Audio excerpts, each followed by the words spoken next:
Okay, I wanted to talk about this a while ago, but I kind of just forgot about it all because I was playing Arknights and Field, and I was kind of absorbed in the story anyway. But apparently a Chinese dad, he sued online gaming companies, basically gacha companies, for US $1.5 to force strict anti-addiction rules. So basically what happens is the child that they're talking about just turned 18 at the time of the events of the story, and the child actually studies somewhere far away from home, and the reason why he has a phone to play gacha games on is because his family bought him that to be able to stay connected. And apparently when they looked into the kids like data and stuff, like screen time and whatever, he spent almost over 2 hours on gaming every single day. I know it may look normal to us, but in China it's like too much to play like over 2 hours. Even 2 hours is too much. So they have like I'm pretty sure they have a law that underage kids cannot play games every day over 2 hours. And the kid basically used his older sister's like identity information to bypass the legal restraints. In China there's like restrictions in place for underage people. You have to verify yourself as an adult if you want to play for more than 2 hours, and if you can't prove that, you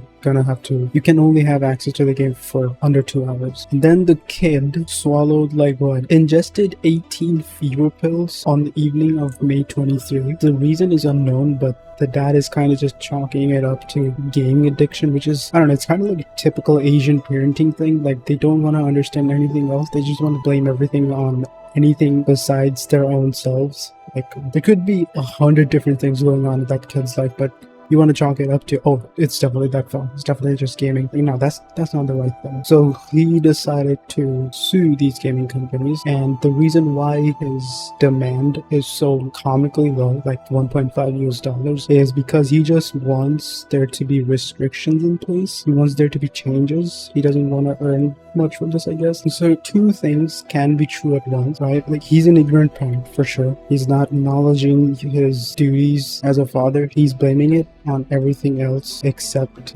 looking at himself and like whatever could be going on with the kid, And the other thing, that the reason why he's suing, like what he's trying to get, I think it's reasonable. There definitely needs to be a change in gacha games. Like, gacha games are inherently designed to be predatory, to keep you locked into the game. I think it makes sense, and it's fair enough to want a change in that system. Like, do not make it so predatory. But also, the premise on which this whole lawsuit is in place, it's kind of nonsensical, because these gacha companies have put systems in place where underage kids should not be playing more than 2 hours. And if the kid has access to the game for over 2 hours by using an older guardian's identity cards, that's not on the gaming company. Like, even giving this information itself is just too much when cybersecurity is at such a fragile state in this world. Like, I think supervising what your kid is doing, making sure your kid is healthy, like taking care of them, looking at their mental health and all that, is up to the parent. That's not something a game can solely dictate, but it definitely has some sort of an influence in that, some sort of an influence in your mental state and all that. So it's just that it's not completely the game's fault, is what I'm saying. Like, you gotta take some accountability yourself and just not blame everything on the game, especially when you don't even know the reason why your kid is in that state. If this lawsuit does anything to make a change in these games that would like implement systems in place where it's not this predatory anymore, like they make changes, it would be nice, because I would honestly prefer gacha to not exist at all, because gacha itself is really predatory, but it exists, and these games are designed in a way to, again, keep players addicted to the game and keep coming to do their dailies and whatnot. So it would be a welcome change. But as a parent, you should not be just chalking up everything to video games. Oh, it's the phone's fault, it's the game's fault,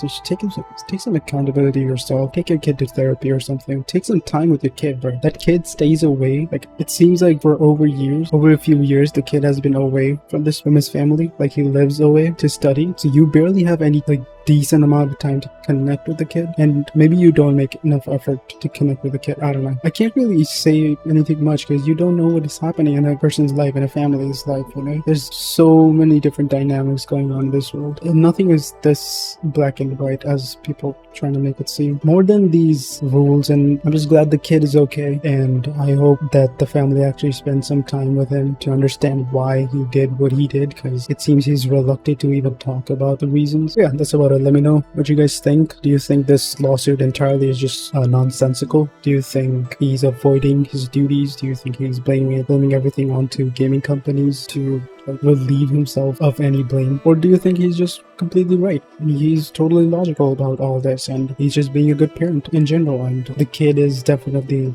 too addicted or something. Let me know what you guys think. See you guys in the next one.